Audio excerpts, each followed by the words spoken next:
Halo pemirsa besar SCTV, terjadi sebuah ledakan di Kota Nashville, Tennesse. Ledakan terjadi sekitar pukul 6.30 pagi dan syukurnya tidak ada korban jiwa.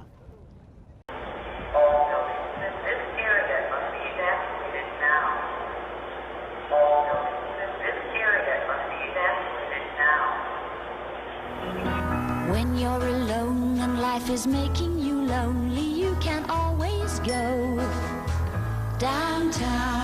When you've got worries, all the noise and the hurry seems to help, I know. Downtown.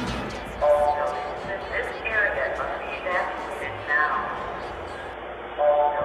This area must be evacuated now. If you can hear this message, evacuate now. If you can hear this message, evacuate now.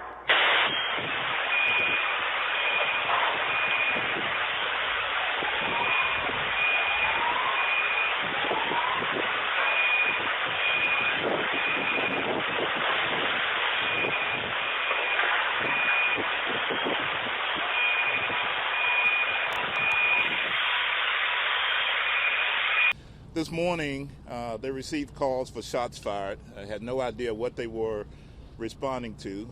Once they arrived in the area, they heard an RV giving out a message, basically saying that it was going to detonate within a certain time frame, and a countdown would go on, and then it would play music, and then the countdown would start again. The officers immediately began knocking on doors and evacuating residents here, not knowing if the bomb was going to detonate immediately or if it was going to go off in the time that it was stated.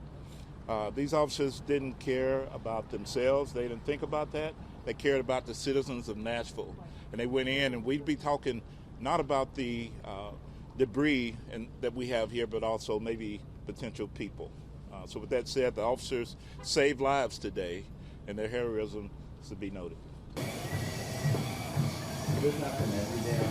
Now, this morning's attack on our community was intended to create chaos and fear in this season of peace and hope.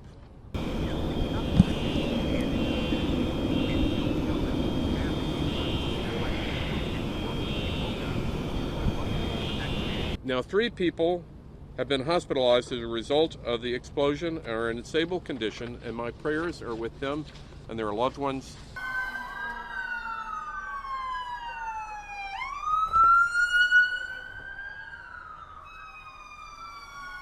We know we had one building collapse due to the explosion and due to the age of the other buildings, and then we had water was being actually displayed throughout the buildings, and with the cold weather.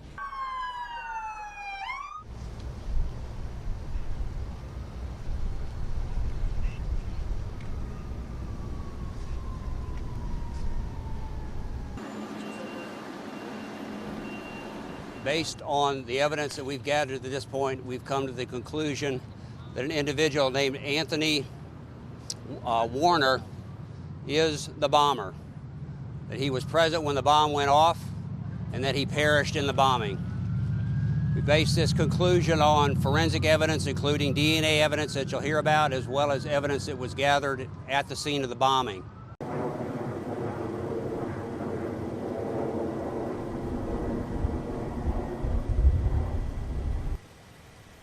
The RV's been there for a while. It doesn't really move. It just stays there. So this was something that just looked suspicious, that it wasn't there anymore. We don't know. The investigation is continuing. We don't know the motive at this time, but we're following up on all available leads. We don't have anything at this time. We're following up on every lead that we can. Why Christmas morning? We have no idea. It was a total surprise. In fact, when I was briefed this morning, I thought maybe it was going to be a propane explosion from an RV, and it turned out to be an intentional act. But we're going to follow up on every lead. We're following up on tips that come in now, and so we'll continue our investigative efforts. So right now we're looking at any and all possible motives. We're not at a position where we can speculate on that now. We are interviewing individuals that we've identified that are known to the suspect. We are also asking the public to, if they know him, have spoken to him, or know his ideology or anything that might have motivated him, we're interested in speaking to you. So again, we're looking for those tips. Polisi dan FBI masih menyelidiki kasus ini. Demikian edisi Booster kali ini, saya Alam Murhanan mengucapkan tetap waspada, kejahatan ada di sekitar Anda.